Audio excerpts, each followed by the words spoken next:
Hello students, I am Dr. Garima Srivastava from Lal Bahadur Shastri College, Lucknow. I am going to take up the topic oral communication. Now we all know what is communication. Communication means transmission of information from one person to the another, wherein we have two parties. One is the sender who wants to send the information and the other is the receiver who will receive this information from the sender. Now we are talking about oral communication. Now the word oral means verbal, or when we are trying to communicate through our spoken words. So oral communication is the process of verbally transmitting the information and ideas from one individual or the group or group of individuals to another. That means from a sender to one individual or group of people. Now oral communication can be either formal or informal. Now when we talk about the terms formal and informal, it means formal means a set pattern, a set standard that has been set up in the organization. That means a formal routine, the formal network that has been set up in the organization through which this oral communication will take place. Similarly, if we have informal communication, informal means a network which has not been set up by the organization and which can be taken up by any of the individuals foregoing all the set networks in the organization. So, actually what is the goal of oral communication? Oral communication is serving a purpose of learning in the institutes or organizations. So, when we talk about oral communication, the people learn more through oral communication. So, when we speak one to one about any kind of information in the organization, people learn them, people grasp them and they try to implement them in their daily lives of the organizational culture. Therefore, oral communication skills are essential for development of literacy and essential for thinking and learning. So, when we talk about literacy and thinking and learning, oral communication is the most effective form. It is a glue that puts all the components of language together. That means, if we do not have any kind of oral communication, we will not be able to integrate all the separate parts of communication, integrate separate parts or departments of the organization. So, oral communication serves as a glue between all these separate departments of an organization. Now, when we talk about oral communication, we can say it is one of the 9 essential skills in the organization. Now, for this purpose, there is a need to study all those 9 essential skills. Now, we should be aware, as an organization, we should be aware what are the specific soft skills as well as other skills which are required in the organization. Now, we have 9 skills, that is the first one is the reading text. That means you should have reading skills. While reading skills does not mean that you are just reading the text. That means you are reading the text, you are understanding the language in which the text is being given and you are trying to interpret what has been given in the text. Then the second one is document use. Whenever you are using some kind of text, whenever you are reading some kind of text, then implementing it into some kind of document or implementing it into some kind of report. This is a skill of getting it done in the documents. Then numeracy skill. Numeracy skills means playing with numbers. When you are able to play with separate datas, or you are being able to interpret datas which are being taken up in the organization, which are collected in the organization for the purpose of interpretation, that is called as numeracy. Then the writing skills. Of course, writing is important. This comes under the written skills, written communication. Now, written communication, that means you are trying to send certain kind of information from one person to another in the form of written, you can say written letters, written applications or written memos. So, now for that purpose we should have certain kind of written skills. Now comes the oral communication, that is the verbal communication. That means you are trying to speak one to one with a person through your spoken words. Then comes working with others. This is also a kind of soft skills, like where you are needed to get cooperation and teamwork with others. That means you are being able to adapt with others, you are being able to work with others with a very easy manner. Then thinking skill. Of course, when you are learning something, you are needed to apply that learning also. Now, when we apply this knowledge, this is called as thinking. That means we have learned, we have grasped something, we are able to interpret that thing, and now through our thought process, through our thinking process, we are being able to convert that raw information into something called as meaningful information.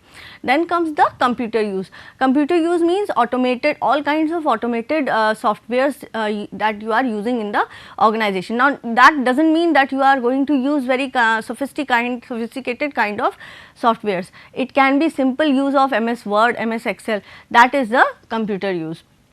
Then the last skill is the continuous learning. Now, all this will lead to continuous learning in the organization. That means you will not be using all the old skills that you have grasped through your learning, through your education. You will be keeping on changing on all of these particular skills, and you will be continuously learning to adapt to different structure, different environmental pattern of the organization.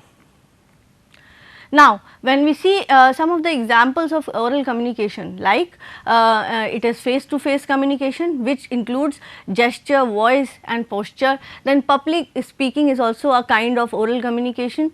Sometimes telephonic interviews and mobile interviews are also considered into oral communication.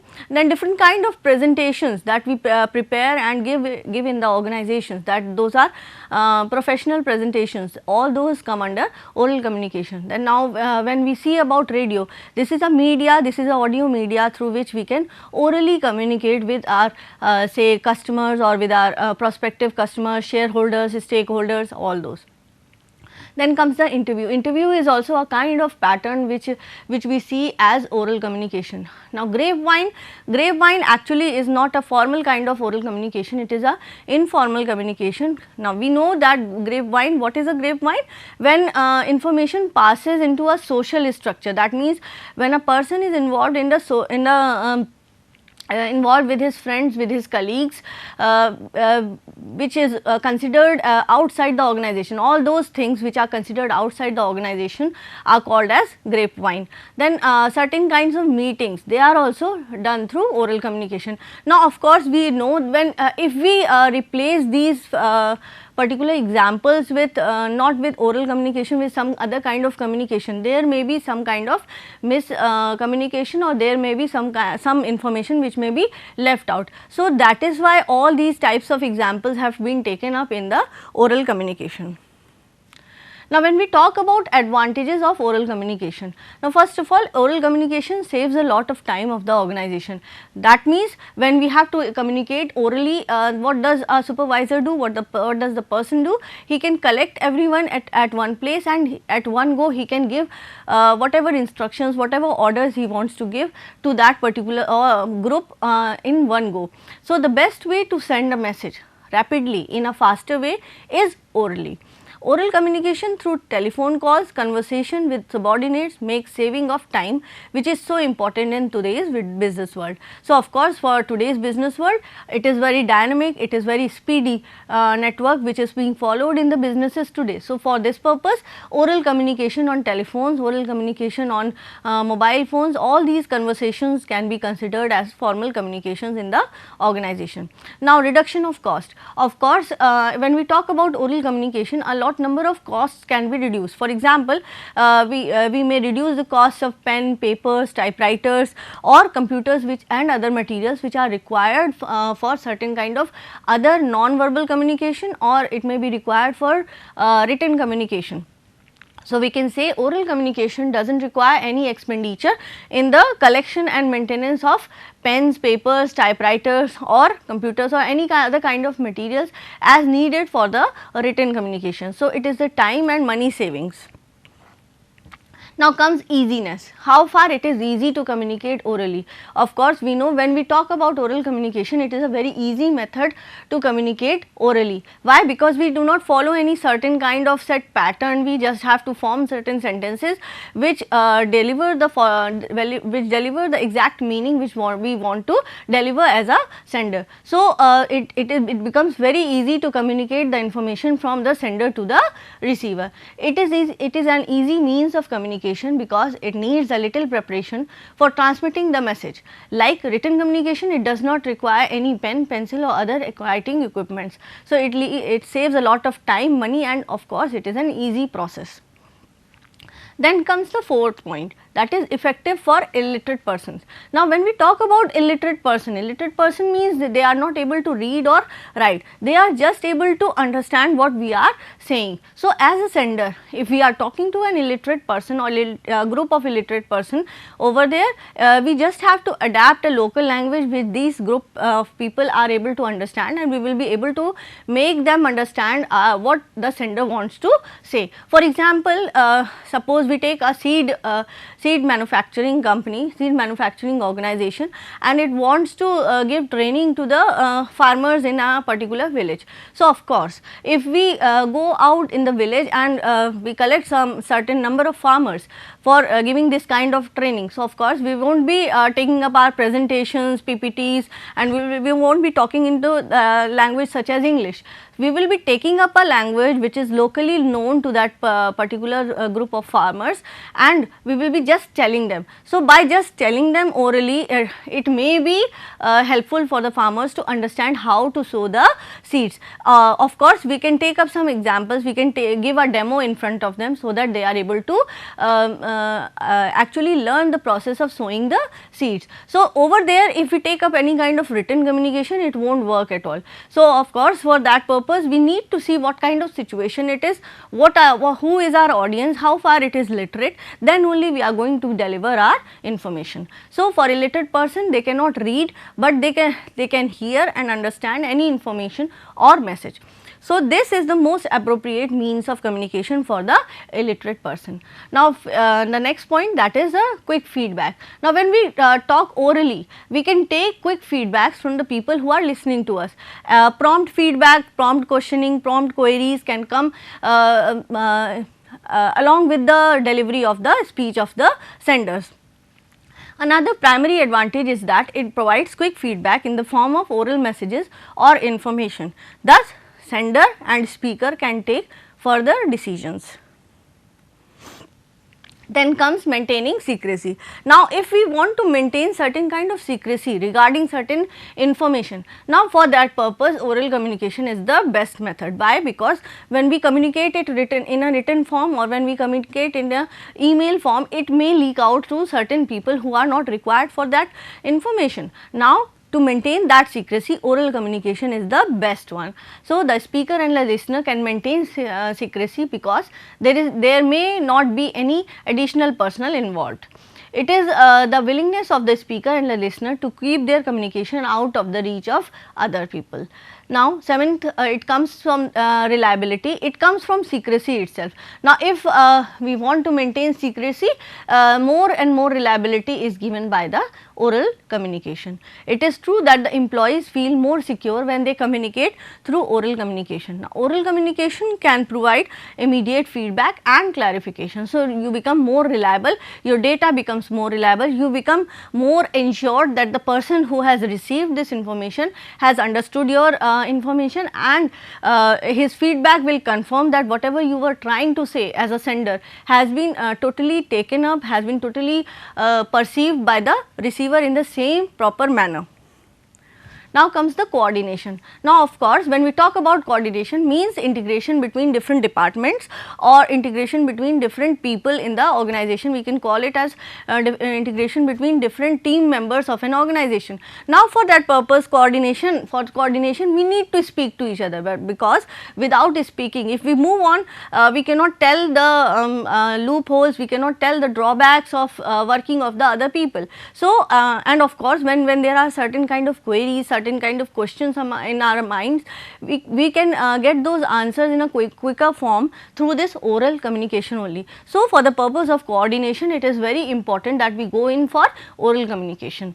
An organization to attain its goal requires full coordination of all the departments and division. Such coordination is possible through oral communication because it is very quick. You are able to instruct people, advise and motivate the people in the required situation.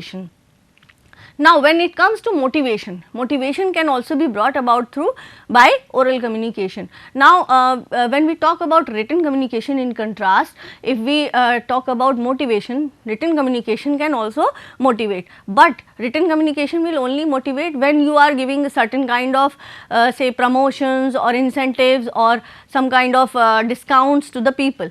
But if you get them get them to know about these things verbally or orally, you will be able to give motivation in a very faster manner, in a very speedy manner, and the people will be able to understand also. And of course, if there are certain kind of queries or questions related to these particular incentives, they can talk about it to you at the same moment itself. So, in oral communication, superiors and subordinates can sit face to face and exchange their views directly. Such arrangement motivates and inspires the employees to work with great care. Now, avoidance of slow coach. A speaker should not be formal when he sends a message in oral communication. So, he can talk to anybody at any time without any formalities required for written communication. Now, slow coach means you can avoid delaying of information, you can avoid delaying of interpretation of information. Now, through oral communication, every process becomes very fast. Now, sender can send his information, can give his information in a very encoded manner to the receiver. The receiver will decode the information and interpret it according to his own thought process, and at the same time he can give the feedback to the sender. He can ask different queries if he has in his mind, and this can be done without any kind of formalities. That means he does not have to wait for 2 to 3 days to get his questions answered. So, it avoids a slow coach. As and when the coaching is given, as and when the instructions are given, the questions regarding those instructions can be taken up at the same time. Similarly, we have flexibility in the oral communication. Of course, it enjoys benefits of flexibility. Any communication, if written, cannot be changed quickly, and if the message is already sent, then it is out of control of the sender. So, once the written communication is sent, it is almost out of control of the sender. But if we talk about oral communication, it provides a lot amount of flexibility. That means, if the sender gets the information that whatever he is going to speak, it needs certain kind of changes. These changes can be made then and there through his speech itself. Okay. So, when we talk about advantages of oral communication, once again we can see that it is less expensive, it saves time, it gives immediate feedback to the sender, then it gives advantage of personal contact. That means one-to-one questions can be handled at the same time. Useful in difficult situation, in very difficult critical situation, this type of communication is useful as it is faster and it saves lot of a time of organization. It helps in cooperation and teamwork in the organization. It is useful in maintaining secrecy in different departments and different people in the organization. Then it helps people to motivate. It is a persuasive kind of communication, and lastly it is useful for all kind of audience. That means whether our audience are literate, they are illiterate, skilled, semi skilled, it is useful for all kind of audiences. Now, coming down to the disadvantages of oral communication. When we talk about oral communication, there is no kind of legality and which is attached to oral communication. Sometimes communication needs to be legal. Now, for legal means that means it is implicable, it is enforceable on both the parties. Now, the things become legal only when they are written, they are in a written form. So, oral communication cannot be in a written form. So, the legality portion is being missed out in oral communication. So, limitation of oral communication is that it has no scope for legal point of view as there is no proof or evidence. Then secondly, it is lack of accountability. So, of course, if something is not there in a written form, its accountability is also at a lower end. Though if oral communication is recorded, then it can be kept as a proof. So, now in today's era of pandemic of this coronavirus, oral communication is the best method to convey. Why? Because we are not able to meet face to face. So, all the kind of oral communication is taking place through different Google Meets or Zoom meetings. So, over there you are having an option of recording these particular lecture deliveries or delivery of information, and this recorded statements, recorded meetings can be kept as a record for accountability in future. So, drawbacks of oral communication are a speaker or a listener cannot be held accountable for any vocal message, as anyone can claim or disclaim have said or heard something. So, apart from it, if it is recorded, if it is not recorded, you cannot have any kind of record that the person had said something or heard something. So, the third point is low reference value.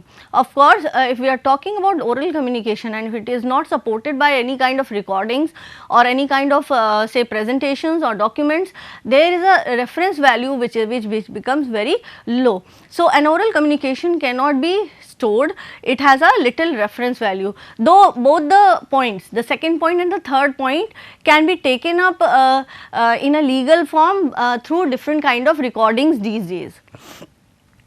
Now comes the greater scope of errors. So, in oral communication there is a greater chance of misunderstanding due to verbal nature of exchange. So, we are not, if an oral communication is not supported with any kind of presentations or any kind of documentations, so it is prone to more and more errors, because people may or may not be noting down something, they may or may not be understanding some things.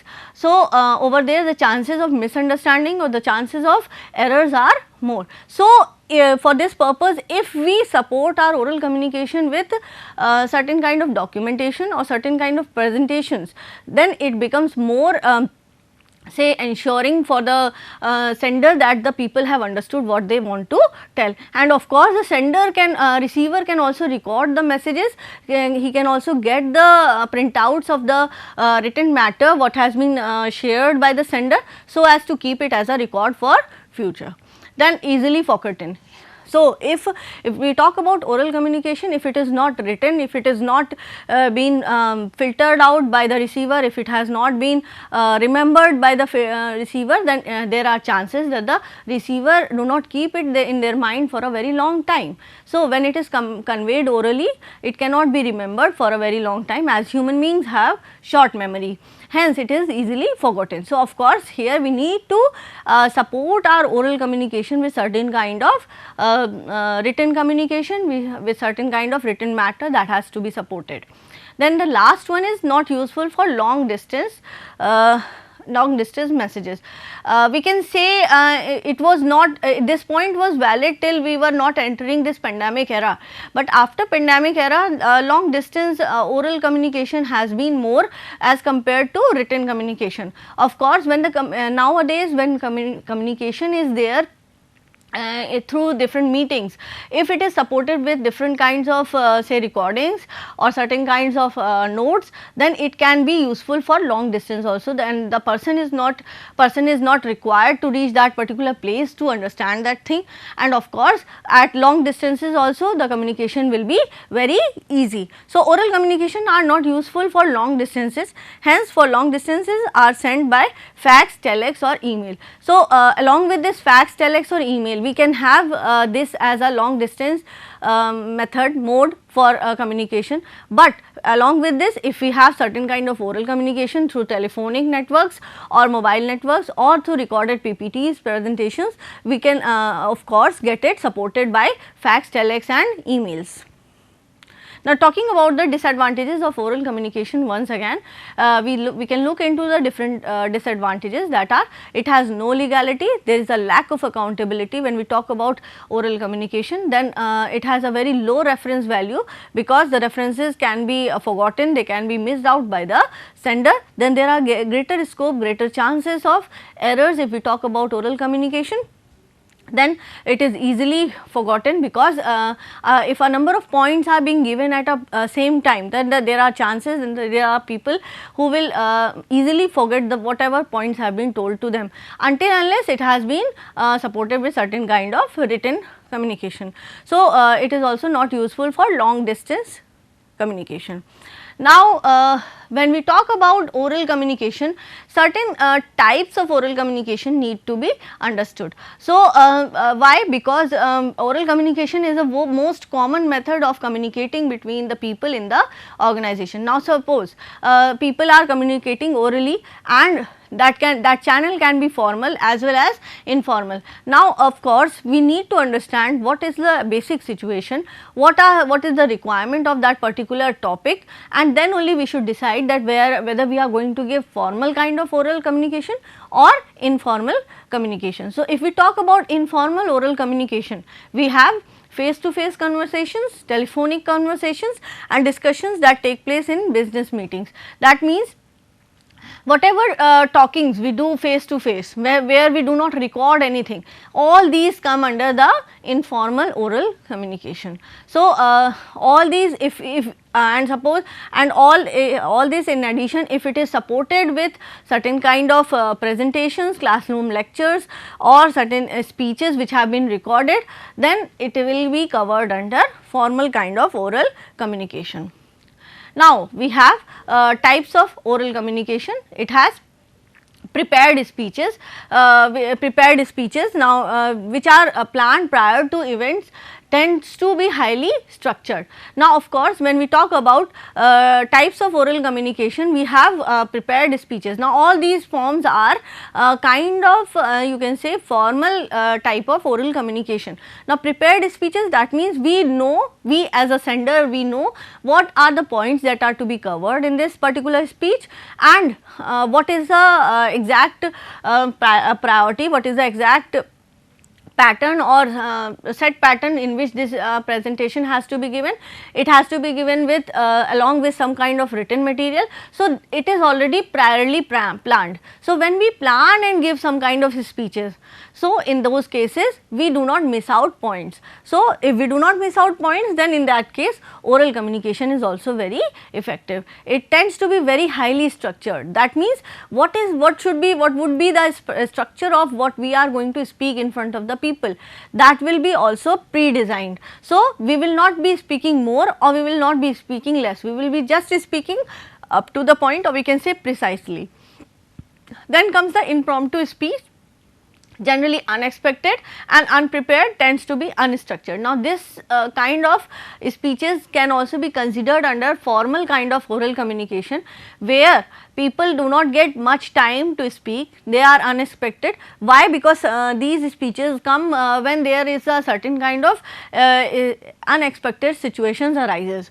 So, in those unexpected situations, the people do not have much time to prepare their speeches. So, of course, over there if they deliver certain kind of speeches, they may miss out on certain points, they may miss out on certain specific important points, because they are delivering something which is very much unstructured. So, for the purpose of impromptu speech, if we as a sender are going to send some kind of information, there also if we are not planning, we can point out, we can jot down different points that we need to speak in that impromptu speech. Then these impromptu speeches can also be made successful. How? Because we have already jotted down all the kind of points. Now, we won't be missing any of the points while delivering our information. Now, the third is the briefing. Now, short summary of details for an operation or plan. Now, briefings are some kind we cannot confuse between impromptu speech or briefings. Now, briefings are very short summary, but they are also some kind of sometimes structured, they are also planned before giving any kind of speech. So, these are the basic types of oral communication. Now, oral communication is we can say is a total glue. It is it acts as a glue between different departments when we talk about interdisciplinary departments in the organization. So, better functioning, better coordination of different departments and their functions, oral communication is the best method to communicate. Thank you.